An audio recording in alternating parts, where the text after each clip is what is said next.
Dooku was born 102 years before the Battle of Yavin to a noble and wealthy family on the planet of Sereno. Discovered to be Force sensitive at a young age, Dooku would learn the ways of the Force under the instruction of Jedi Masters Thame Cerulean and Yoda, achieving notoriety for his political ideals and unparalleled skill with the lightsaber. He would eventually train a promising student by the name of Qui-Gon Jinn to knighthood, who also became a legend within the Order. In 32 BBY, Dooku left the Order after Qui-Gon's death at the hands of Darth Maul. His displeasure with the Republic would garner the favour of the newly anointed Chancellor Palpatine, who in secret was the Dark Lord of the Sith, Darth Sidious. With the promise of great power and political influence, Dooku turned to the dark side, taking up the title of Darth Tyrannus, whilst also returning to his homeworld to claim his birthright as Count of Sereno. Over the following years, the Count would use his family's wealth to fund his political schemes and served as the leader of the Confederacy of Independent Systems once the Clone Wars had erupted across the galaxy. Over the next 3 years, Dooku and his master manipulated both sides of the conflict in an effort to weaken the Jedi Order, until he was eventually confronted on board General Grievous's flagship by Obi-Wan Kenobi and Anakin Skywalker during a staged kidnap of the Chancellor. Though his power and skill were great, Dooku was eventually defeated and left at Skywalker's mercy, only to be executed at the command of his treacherous master.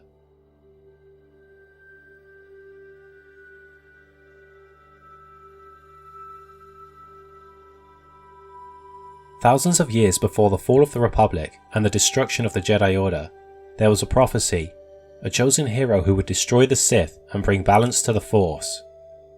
The prodigal son was conceived by the Force 41 years before the Battle of Yavin upon the desert planet of Tatooine to a young woman named Shmi Skywalker, who christened her son Anakin. When he was only 9 years old, Anakin was discovered by the Jedi Master Qui-Gon Jinn. Sensing the inherent Force potential in the boy, Qui-Gon freed Anakin from slavery and brought him back to the Jedi Temple for assessment, though the Order's leaders were reluctant to allow him to be trained. Shortly thereafter, Qui-Gon was killed by the Sith assassin Darth Maul. After Maul's defeat at the hands of Jinn's apprentice, Obi-Wan Kenobi, the Jedi Council granted him permission to train Anakin. Over the course of his life, Anakin grew up to be a prodigy, but he was often held back by his arrogance and his constant struggle to let go of the ones he loved. He eventually became a general amidst the outbreak of the Clone Wars and spent the next 3 years participating in many grueling battles. Though a renowned Jedi and accomplished general, Anakin's loyalty to the Order was shaken several times. Eventually, his mistrust fell in favour with the Dark Lord of the Sith, Darth Sidious.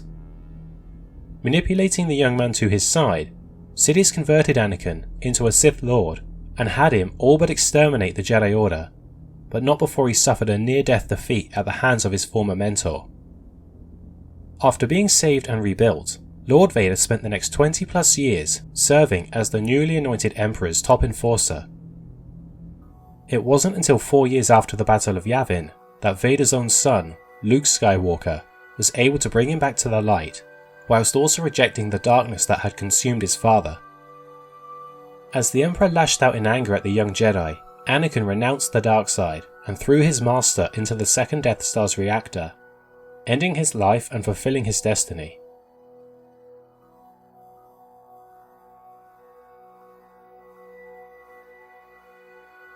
Passing on the Skywalker mantle and becoming one with the Force, Anakin lived on as a Force spirit, though the damage he had caused would never be forgotten.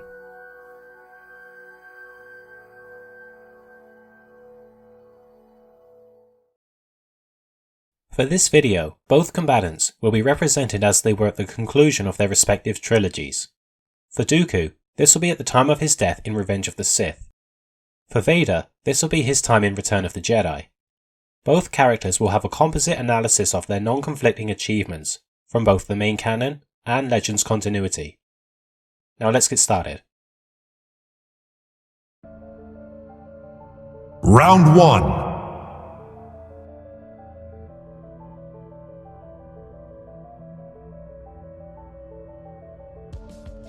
By the time of his death, Dooku was 83 years old and well past the physical prime for a human. However, his connection to the dark side awarded him with amazing levels of physical fitness, said to outclass most humans that were half his age, which was also elaborated on by the legendary Sir Christopher Lee, who described the Count as a man of immense power in every sense of the word. He's obviously a man of immense power, mental power and physical power. His Force-enhanced strength was excellent, having thrown around and overpowered figures such as Asajj Ventress and Obi-Wan Kenobi, as well as standing up to the enormous might of figures such as Savage Opress, General Grievous, and Anakin Skywalker, all of which were known for their incredible strength. Though his age had taken a slight toll on his sustainability, Dooku was still remarkably perseverant. He's withstood agonizing torture from Mother Talzin, and has traded blows with Anakin Skywalker.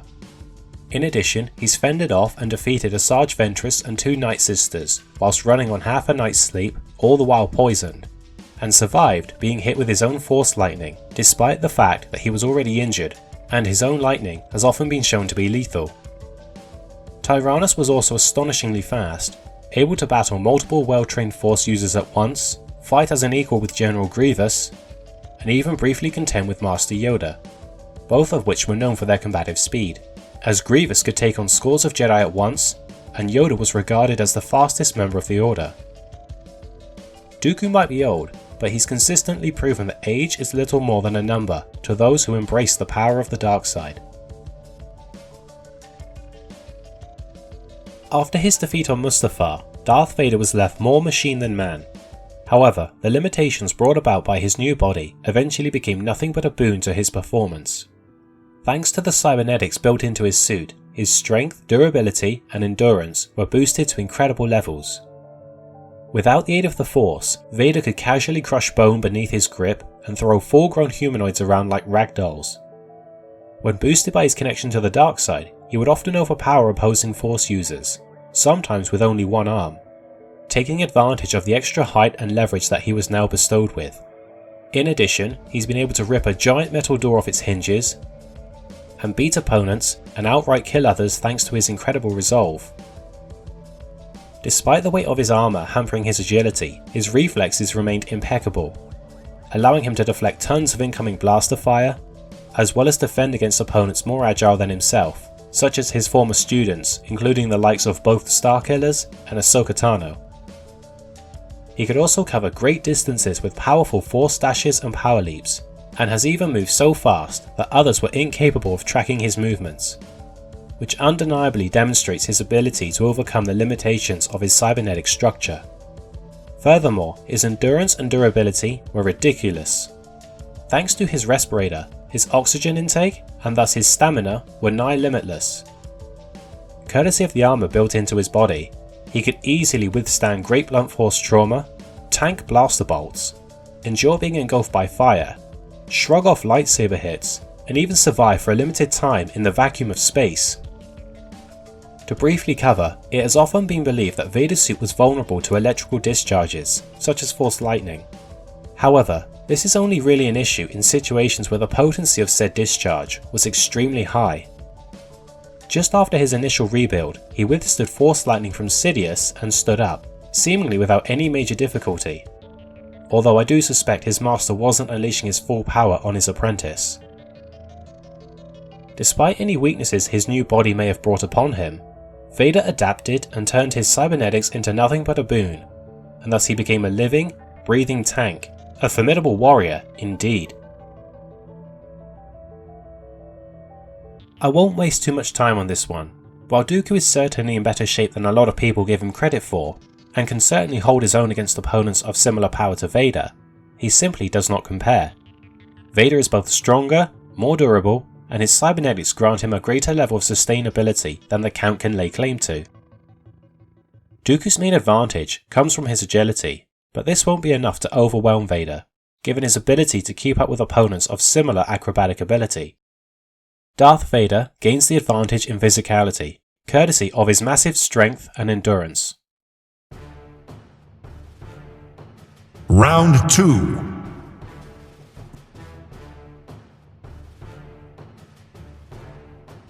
Count Dooku was held in high esteem for his abilities with the lightsaber. During his time as a Jedi, it was said that only Masters Yoda and Mace Windu were able to defeat him in sparring matches, and his skills were only enhanced further over the course of the war. He wielded a curved-hilted lightsaber bearing a red crystal, which was fitted with the option of shortening the blade for surprise attacks. The curved hilt was designed to bolster the effectiveness of both Gemso and Mukashi, as it allowed for both greater leverage and superior precision, which complemented his use of Form 2.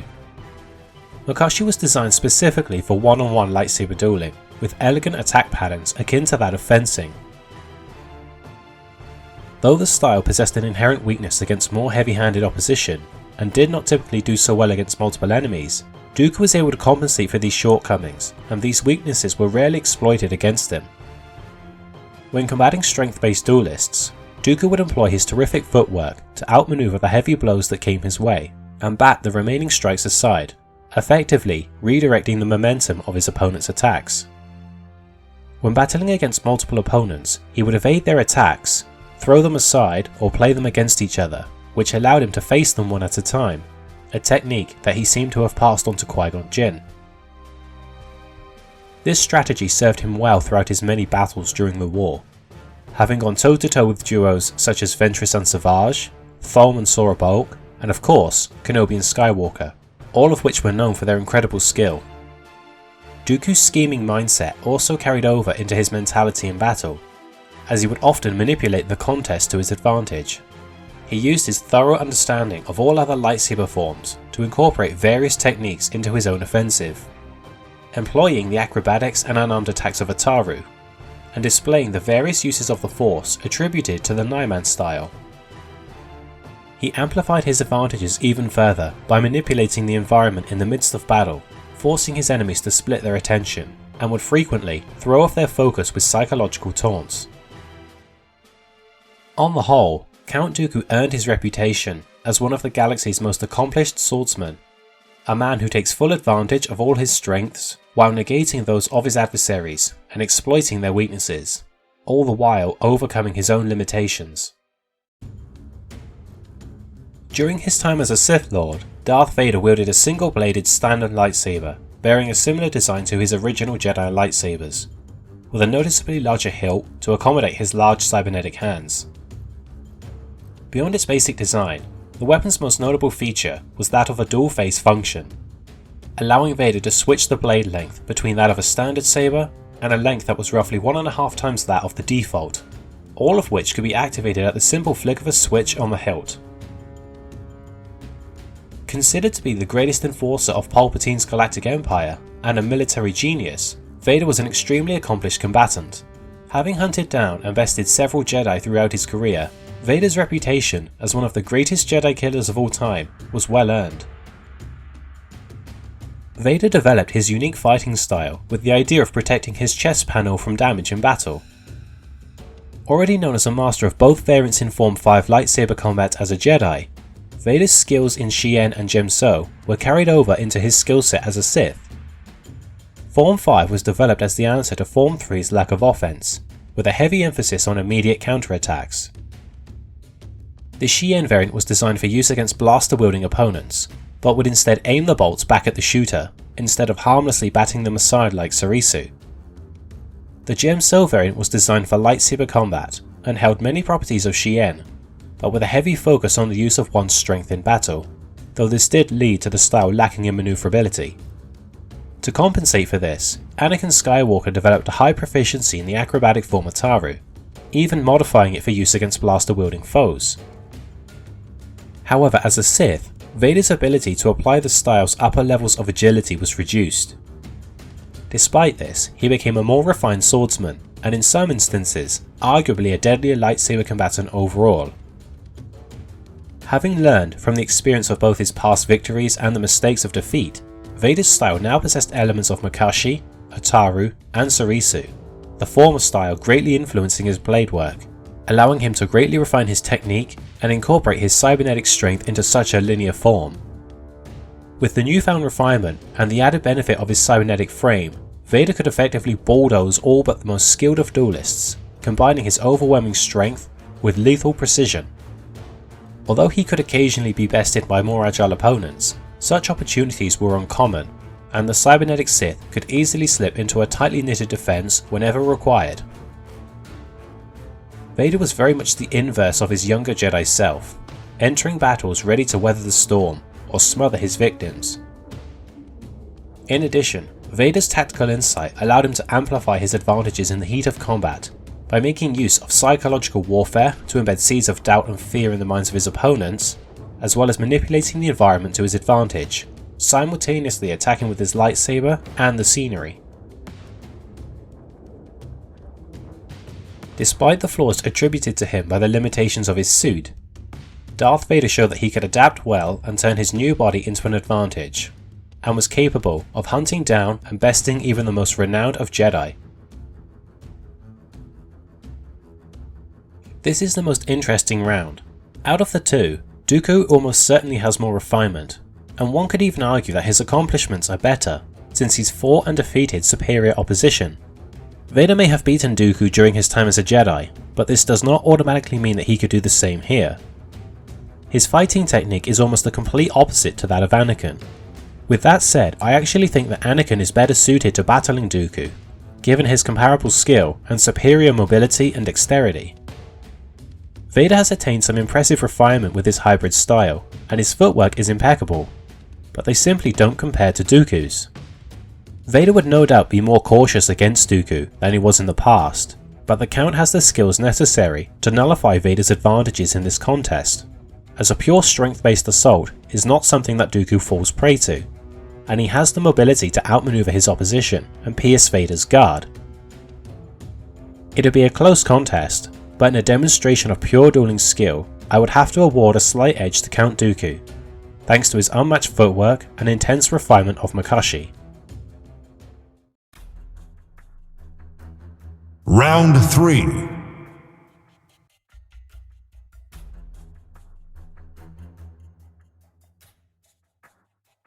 Even before his fall to the dark side, Dooku was notorious for his strength in the Force, regarded as one of the Jedi Order's strongest members, and his power only improved upon joining the dark side, which was noted by both Master Yoda and Anakin Skywalker, the latter of which would liken the power of his attacks to an autoblaster cannon.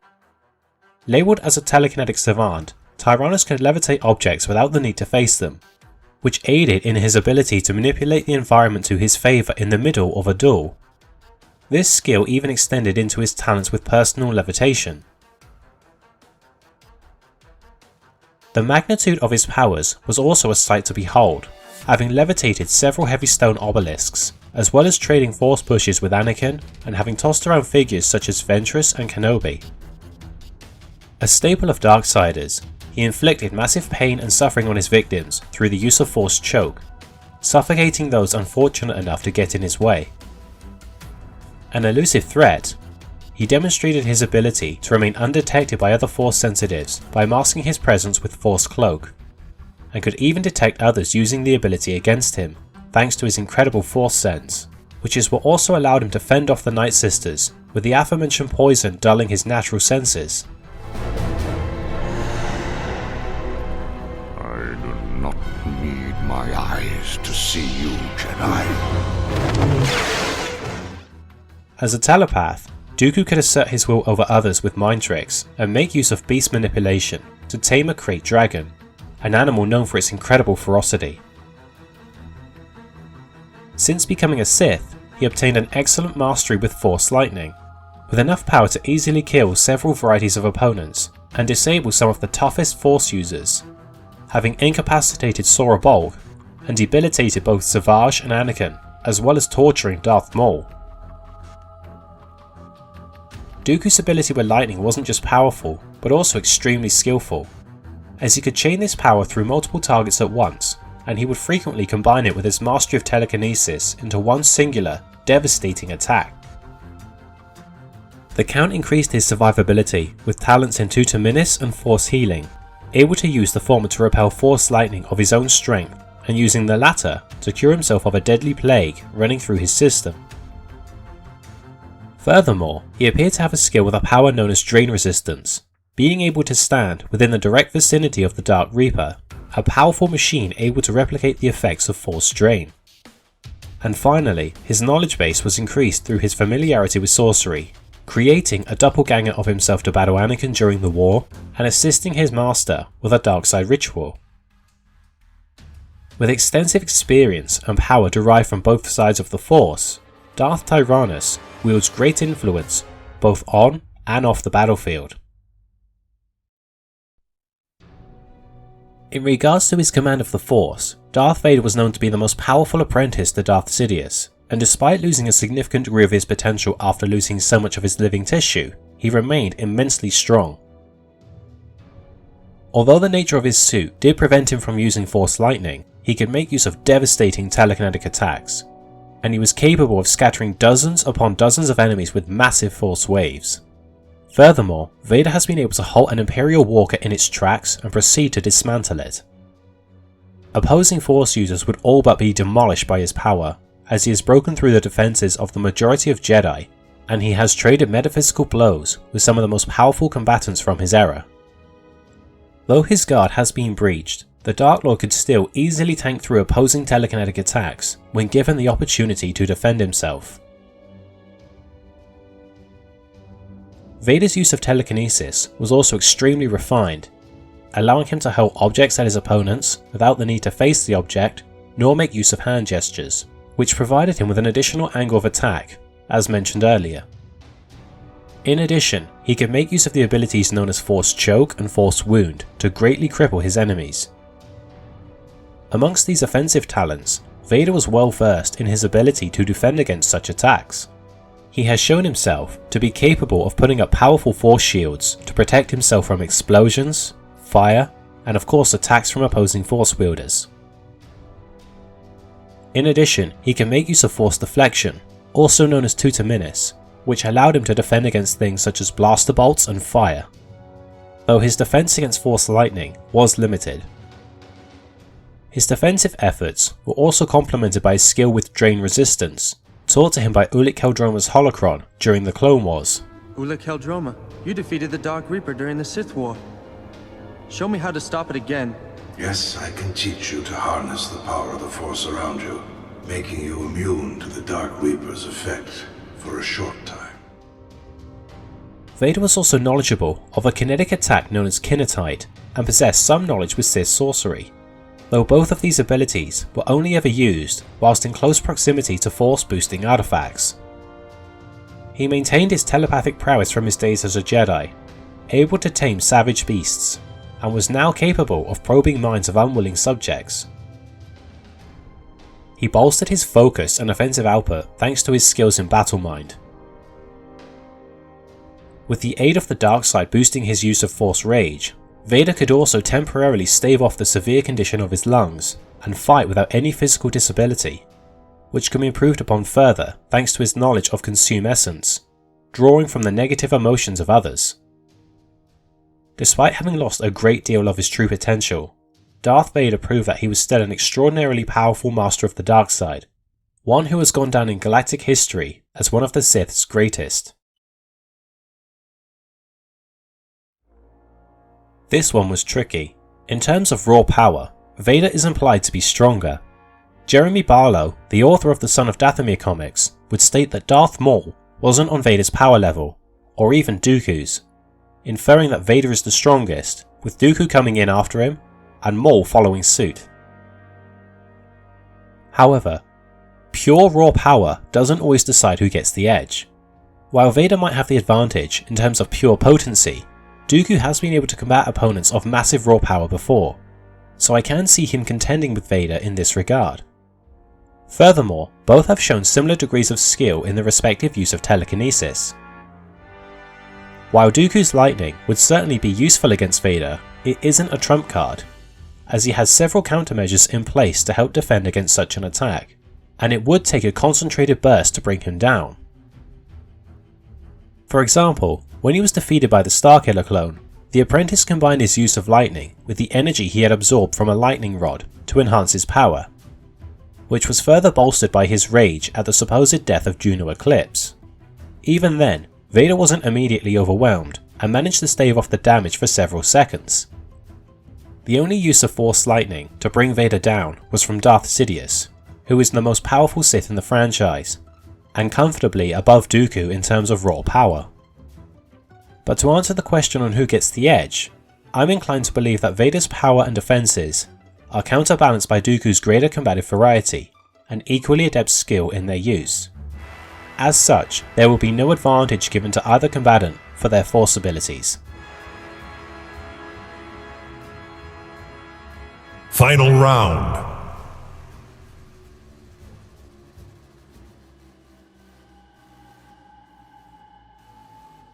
Count Dooku and Darth Vader share a spot in history as fallen Jedi who became legendary Sith Lords and some of the most fearsome Jedi killers to have ever lived. The final tally for this verdict is a minor 6 out of 10 advantage to the victor.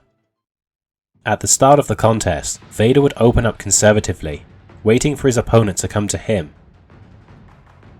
The initial contest would be an impressive display of slow-paced refinement, as both combatants employ their unique and specialised fighting styles. This sort of engagement would go on for quite some time, possibly with the occasional exchange of telekinetics. Vader's footwork remains impeccable, yet he finds himself hard-pressed to outmaneuver his counterpart, which eventually allows Dooku to penetrate his guard, nicking him with his lightsaber. Vader withstands and keeps going, but as the contest continues and Dooku scores more blows across his armour, he begins to realise that his refinement won't be enough to match the Count's. As Vader prepares to switch things up and manifest an advantage with his monstrous strength, Dooku secures a disarming blow and hits Vader square in the chest with a powerful burst of Force lightning. The blue energy surges through the Dark Warrior's circuitry as Vader groans in pain and his cybernetics begin to whir, only for Dooku to add insult to injury, spitting an insult at Vader for not being able to bring his full strength to bear. Sense great fear in you. You have hate. You have anger. But you don't use them. Refusing to accept defeat, and now fueled by the anger inflicted with his pain, Vader initiates a massive telekinetic blast that either slams into Dooku or forces him to break off his attack to defend himself. Calling on his use of the dark side, Vader forces his body back into action and summons his lightsaber back to his hand. Within an instant, Dooku finds himself face to face with the looming shadow of Vader's silhouette hammering away at his defences. Dooku attempts to re-employ his masterful refinement, but he would find that any opening he could create would only be offset by his adversary's newfound strength. As Vader continuously plows forward, he gradually wears his opponent down and forces his blade across the Count's knee, and subsequently picks him up and slams him into the ground with his invisible grip. With Dooku at his mercy, Vader decapitates his long-hated enemy as he had done so many years before.